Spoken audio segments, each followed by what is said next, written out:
আপনার কথা মতো তো আপনার কাকাকে আমি সমস্ত টাকা পৌঁছে দিলাম, তাহলে আমাদের স্যার আমাকে তো মানলেন কেন? টাকা কিসের টাকা? আর আপনি কি বলছেন মান টাকা? হ্যালো, কি শ্বশুর মশাই কেলিয়ে বিছানায় কে? আদি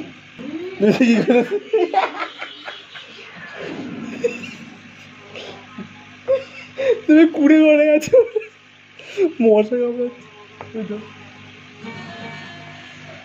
এই তো স্যার চোখ খুলেছেন। জয় মা, জয় মা। এটা আমি কোথায়? স্যার এটাও আপনার বাড়ি?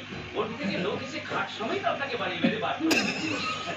এই বাড়িটা ছাড়া আমাদের কাছে আর কোনো বাড়ি ছিল না, তাই স্যার আমরা এখানে আপনাকে তুলে এনেছি। বিশ্বাস করুন স্যার, এই বাড়িতে আপনার কোনো অসুবিধা হবে না। টিভি, ফ্রিজ, মাত্র স্যার জানলা দরজা আর ইলেকট্রিসিটি প্রাইভেসির কথা মাথায় রেখে এই পুরো বিল্ডিংটাতে আপনার একার থাকার ব্যবস্থা করেছি।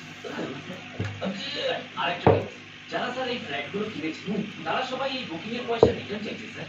এগুলো রিটার্ন দিয়ে দিলেই একদম নিশ্চিন্তে থাকা যাবে। ভালো স্যার, এদিকে ভিউটা দেখবেন, পুরো কমপ্লিটেড জঙ্গল।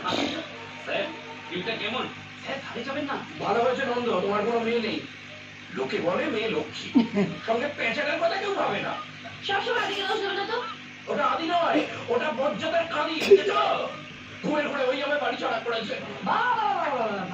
পেশা পারিও না নন্দ, কি হয়েছে বলো? কি বলবো স্যার?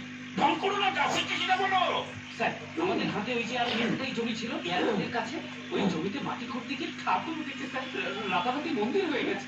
কত লোকে ভর করছে, শয়ে শয়ে লোক জমা হয়েছে স্যার।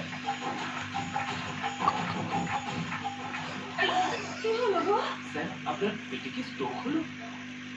মোটর দিচ্ছে, বাথরুমটা রেডি হচ্ছে, কমপ্লিট স্যার, শুধু কোমরটা বসানো হয়।